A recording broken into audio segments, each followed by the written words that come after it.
I was very interested by this because I've looked at every conspiracy theory, moon landing, 9/11, JFK, I mean, all kinds of conspiracies. The one I had never looked at, and now, I'm 58, so I'm like, okay, let me look at this one, is God. He wasn't looking for faith, he was just curious. One last file to open. Maybe you're the same way. You've questioned everything they've ever told you, every narrative, every official story, every comfortable lie. But there's one conspiracy you've never investigated, one truth you've never dared to examine. What if the very thing you've been avoiding is the key to everything you've been searching for? You know what it's like to see through the matrix, don't you?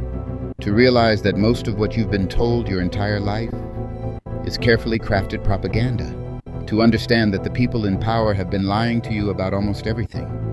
You've trained yourself to question everything, to follow the evidence wherever it leads, even when it's uncomfortable, especially when it's uncomfortable. But here's what's haunting.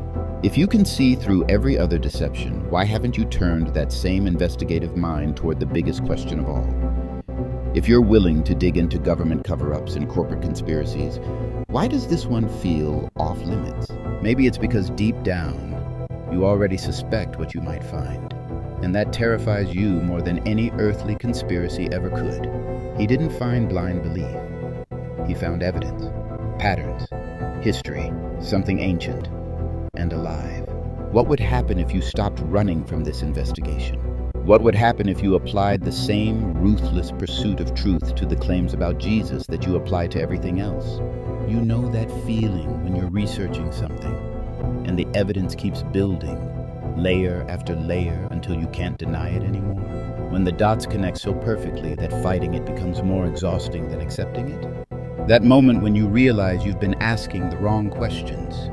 You've been wondering if God exists, while the real question is, what are you going to do now that you know He does? All those years of training your mind to see past the lies, to recognize truth even when it's buried under layers of deception. What if that same discernment is what's making you restless about this?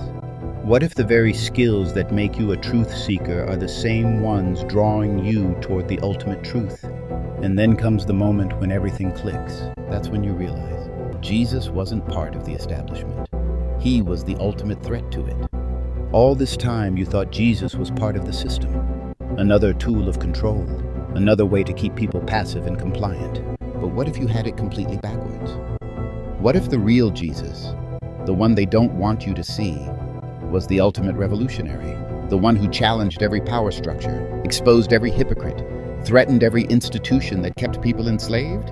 Think about it. They killed him. Not because he was harmless, but because he was dangerous. Not because he supported their system, but because he was dismantling it. The religious leaders couldn't stand him because he exposed their corruption. The political leaders couldn't tolerate him because he proclaimed a kingdom that made earthly power irrelevant. The wealthy couldn't buy him because he couldn't be bought. He was everything you wish every other truth teller could be. Fearless, uncompromising, and impossible to silence. And here's the part that should make every conspiracy theorist pay attention. They thought they won when they killed him. They thought they'd silenced the most dangerous voice in human history.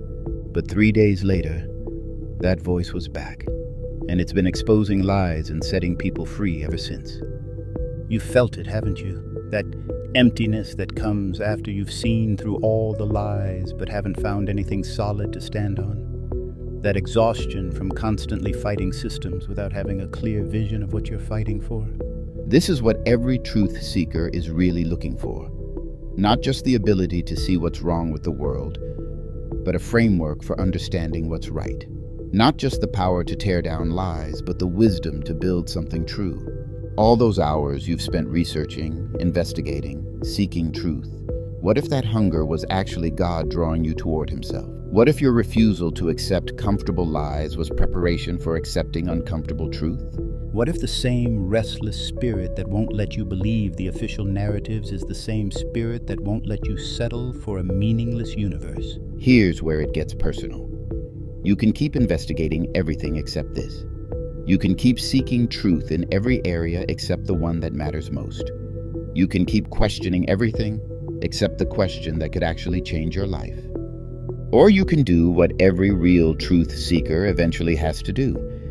Follow the evidence even when it leads somewhere you never expected. You don't have to abandon your skepticism. You don't have to stop questioning. You don't have to become gullible or naive. But you do have to be willing to let the evidence speak for itself, even if it challenges everything you thought you knew about God, about truth, about yourself. Because here's what every conspiracy theorist eventually learns. The biggest conspiracy of all isn't about what they're hiding from you.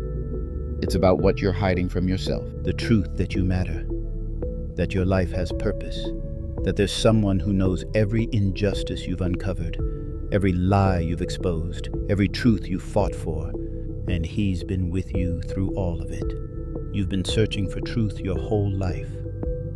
What if truth has been searching for you? You've spent years training yourself to recognize truth when you see it.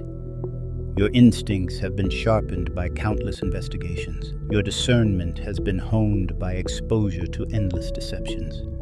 So trust those instincts now. Trust that discernment. Trust what your heart is telling you, even as your mind tries to rationalize it away. The same curiosity that led you down every rabbit hole can lead you to the foot of the cross. The same refusal to accept easy answers can help you wrestle with the hard questions that matter. You've been seeking truth in the darkness. What if it's time to seek truth in the light? The investigation you've been avoiding might be the only one that actually changes everything. What's the one question you've been afraid to investigate?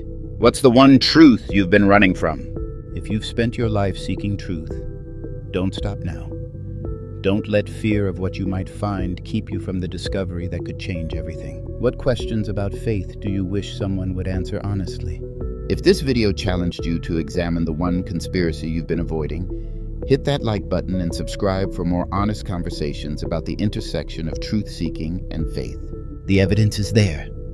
The question is, are you brave enough to follow it? Till next time, keep seeking. The truth you find might be seeking you too. Amen. How would you know that this guy who lived 2,000 plus years ago That's why. is actually the Son That's of God? why I call myself a believer. Because you just believe. Yeah. Well, Yeah.